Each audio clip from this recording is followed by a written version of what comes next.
Oh, I'm going to post this one. I had to update this, and I'll just like do the Facebook upload, and then I'll attach this to the next teaching video as well. But sometimes I do, like I call it live streaming, and so this will go up in a few minutes. I want to do it because today I was out. I wasn't feeling good, and I felt a little panicky because, not because of cops, just because I had some pain. And then I felt like maybe it was going away, and so I felt a little nervous today. And then I helped my daughter shop for a car. Look, she's going to buy a nice Jaguar. What? My kids had some money, but it's going to be, it's a beautiful Jaguar. I'm not going to tell you where it's at because it's like a repoed, but this car was not repoed. We were out looking, me and one of my daughters today, and she has just probably enough, just cash to buy the car. It's only, look, the guy's asking $4,800. It's a nice Jaguar. I bought a Mustang for my daughter at the same place I'm not telling you about. It's not a car lot, but it's a guy that has about 10 or 12 cars over the years. Most of them are repos. Well, every now and then when we go look at that little car dealer, I bought a nice Mustang for my daughter maybe 10, 12 years ago, and another car.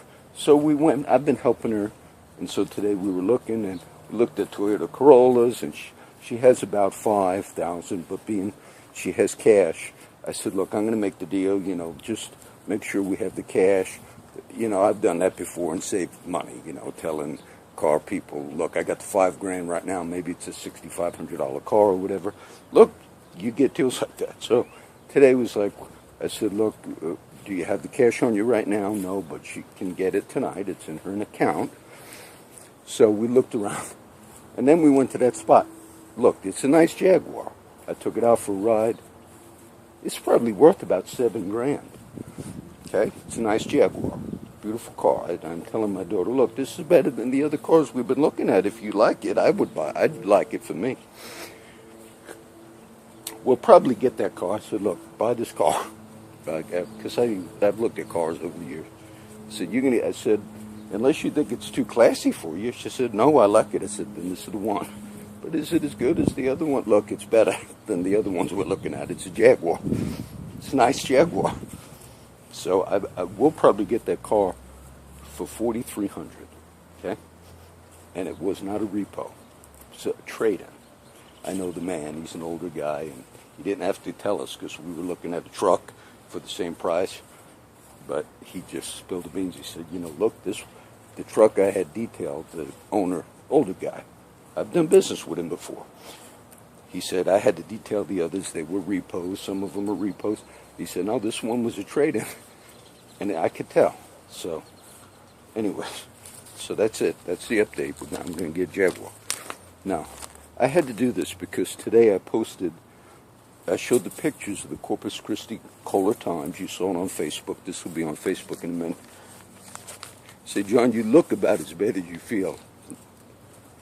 I don't care. This ain't a beauty show here. But they did a big article. And I'll tell you, they ripped the police department to shreds on this. They did a timeline of all the women that are domestic violence. So that other thing I posted, which was a legitimate thing, had to be a typo. This Kohler Times today did an expose. All the women murdered. They did a timeline. I should read it to you because I don't know if I'll get the link. But it said how she called. They did a whole running timeline. Thursday, June 2nd. The latest woman who was murdered right here, stuffed in a trash can. Naomi Villarreal. Naomi. She calls the police on Thursday, June 2nd. And she's connected to a telephone reporting unit at 2:30 in the afternoon. She says, look, my boyfriend held me captive for 2 weeks, starting May 16th. He beat me and choked me. I want to press charges. Held her captive. She says She tells him he threatened to harm me.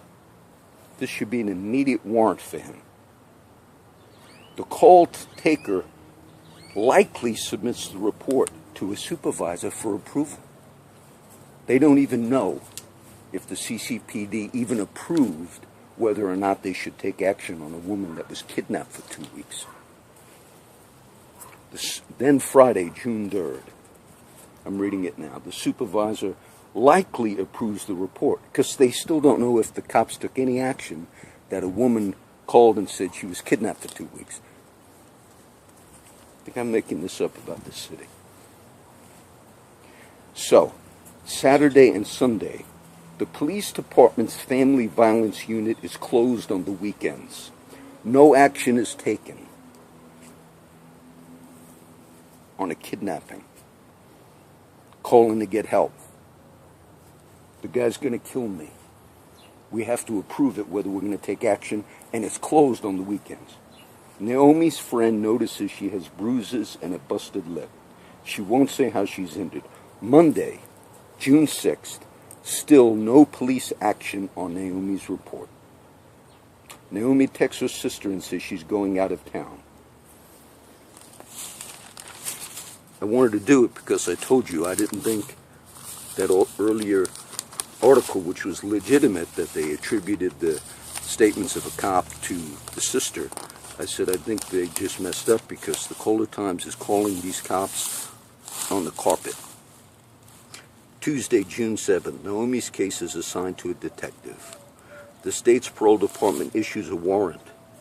That many days later, Naomi texts her sister that Taylor had slapped her and she won't leave with him. She agrees to move to Dallas with us. Wednesday, June 9th, Naomi texts a friend. Now, the guy had a warrant. I have friends that had felony warrants for pulling people out of the cars, robbing their vehicles, gunpoint, knife point. And they've been on the streets. I'm not going to tell you names. And I just couldn't figure out how could they be on the streets with these felony warrants. It made no sense to me. In your city that you live in, if you have someone robbed, pulled out of their vehicle, and driving the stolen vehicle for a year, there was something wrong here. He had a warrant. It's a friend of mine. He had a warrant on him. And I could not figure out. They knew he had a warrant. Thursday, a standardized letter the family violence unit sends to victims is prepared for Naomi. Now they get a regular letter. 7 days after she said I was kidnapped. And then they're going to get a letter. They were closed on the weekends. Tuesday, June 14th, the letter is delivered to Naomi's apartment. It's postmarked. That sequence of events outrages me. I'm reading it for the first time. This is the editor, I think Libby Avert. What outrages me more is so little is being done to protect them. Let me say something. That's the story. This will go up in a few minutes. Do you live in a town where and he murdered that girl? Do you live in a town that if you were kidnapped for 2 weeks and you called your police department, that they referred it to a victims unit and then it has to get approval, and then it's closed on the weekends? Do they do that in your town?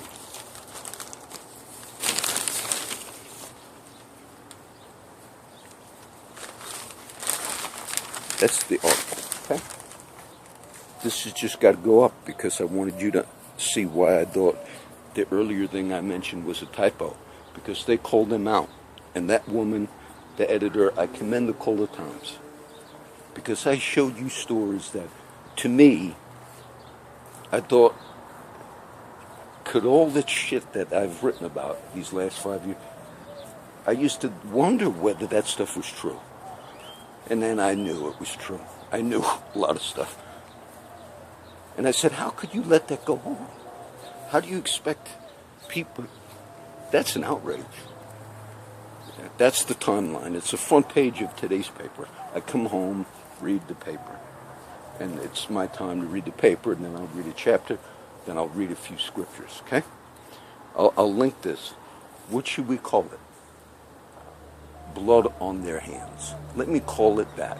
Blood on their hands. Okay?